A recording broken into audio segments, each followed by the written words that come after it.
song about y'all is hip-hop. For Obama, hip-hop. For Obama, hip-hop. For Obama.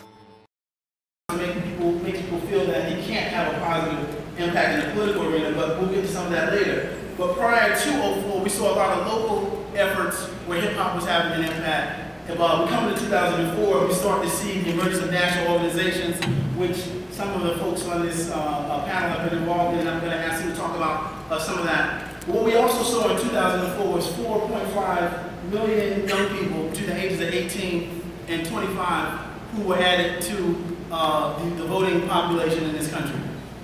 Many people who were involved in hip-hop and electoral politics work in 2004 attribute some of that effort to the hip-hop community. Efforts like the Hip-Hop Civic Engagement Project, headed by James Bernard, who happens to be in the room. Other efforts like Billy Wimsapp's League of Young Voters, the National Hip-Hop Political Convention, the Hip-Hop Caucus, of course, P. Diddy Citizen Change, and others. So we see that in 2004. In 2006, we see again increases in an off-year election. And then in the primaries this year, record young voter turnouts. People within the hip-hop community reflect back to Eminem's March video.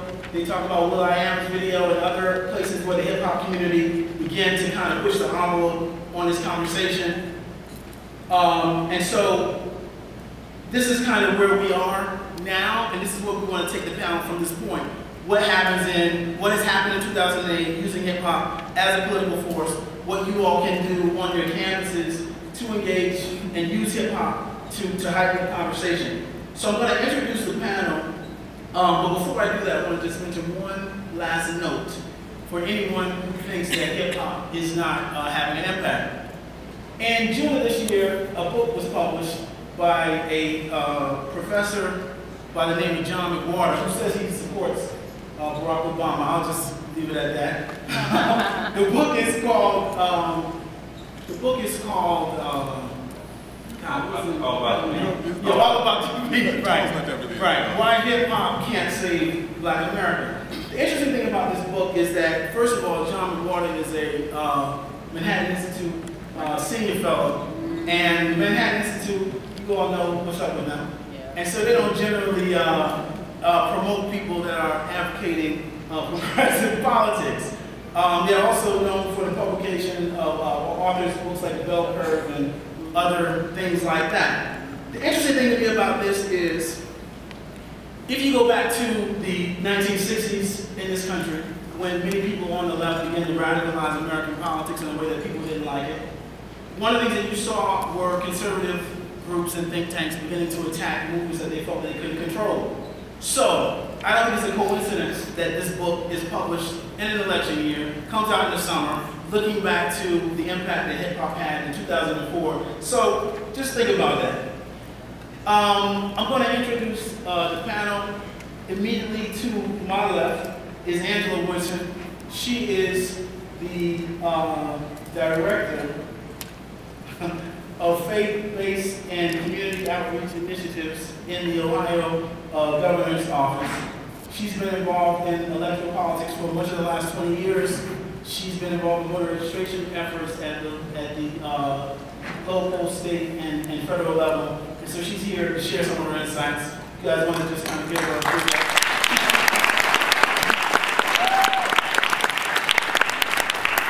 Sitting next to her is Dr. Maya Rockemore, who is a professor of political science, teaching now at American University. She got her PhD from Purdue. She's the author of a book called Political Action Handbook for the Hip Hop Generation. I'm getting better, Maya, because I usually just botch her bio altogether. Maya also is the president of Global Policy Solutions, and she's going to be talking a little bit more about that and some of the efforts that they've been involved in to use the power and influence of hip-hop and public policy. Maya also used to be the chief of staff for Congressman Reagan, so we should overlook that. She's also worked with research for the Congressional Black Caucus. On my right immediately is Dr. Jelani Cobb, who is a history professor at Spelman College, and the author of 3 books that I know of, The Devil and Dave Chappelle and Other Essays, To the Break of Dawn, and he's also has a new book coming out called In Our Lifetime, Barack Obama and the New Black America. Jelani has written extensively on hip-hop and will speak to some of those issues today, and we've worked together doing this kind of thing for a long time also. And to the right, and last and certainly not least, is Tanya Styles. She is the CEO of I Am Image. She's worked extensively with Russell Simmons and the Hip Hop Summit Action Network, and she has initiated their Get Your Money Right financial literacy tour, which they did following the 2004 election. She's also launched politicalswagger.com, and the slogan is where hip hop meets politics, an online publication targeting young voters. And she's going to be talking with you about that today and some of the other efforts she's been involved with. She's worked on political campaigns at the governor level, the mayor level, and within the state of Illinois. So that's the panel. Give them a hand.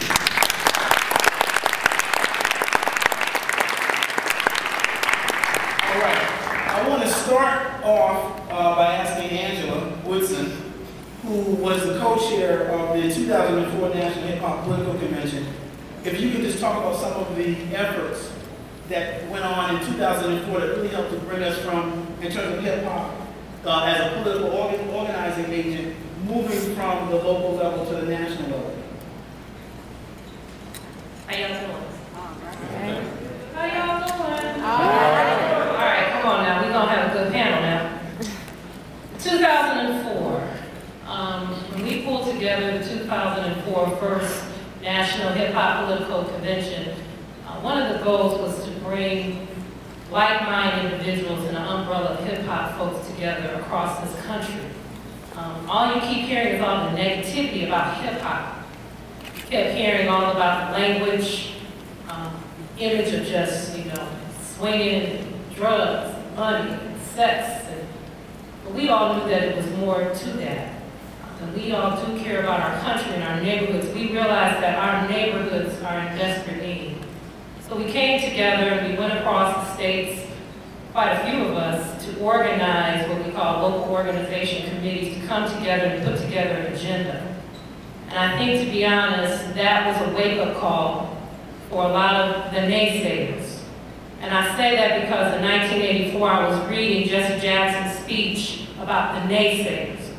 And throughout this whole week, you should reflect back on some of the previous DNC conventions, because you'll see a lot of what's being said. We've been here before.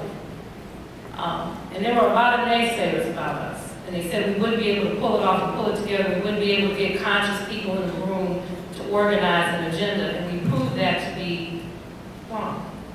And we showed them that we could come together 6,000 strong, putting together an agenda that mentioned healthcare, because we understood, regardless of race, regardless of economic status, regardless of the Ivy League school to the HBCU, we all came together to say, yes, we're concerned that we don't have universal healthcare. Yes, we understand our education is in desperate need of revamping and reorganization, and is becoming unaffordable from a higher level.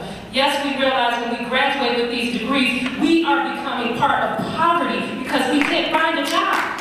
And that's real, because we're leaving these institutions with loans upon loans, and we find ourselves enrolling in full-time employment in higher education because we can't find a job. And that's what's real. And that's what we recognized in 2004, that branched off into vehicles of the hip-hop Summit Action Network that built up even stronger. It made Russell's camp get stronger. It made Citizen Change get stronger. And it made the hip-hop political caucus get stronger. And the Congress get stronger. And the League of Young Voters get stronger. So it was a birthing of just organizations making people realize from a state, a national, global level that we exist and our opinions do matter. And those were the keys of it. All right, thank you. Yeah, come stand up. Stretch for the stars, get somebody else involved right next to you. Y'all elected me to keep it so fresh for you.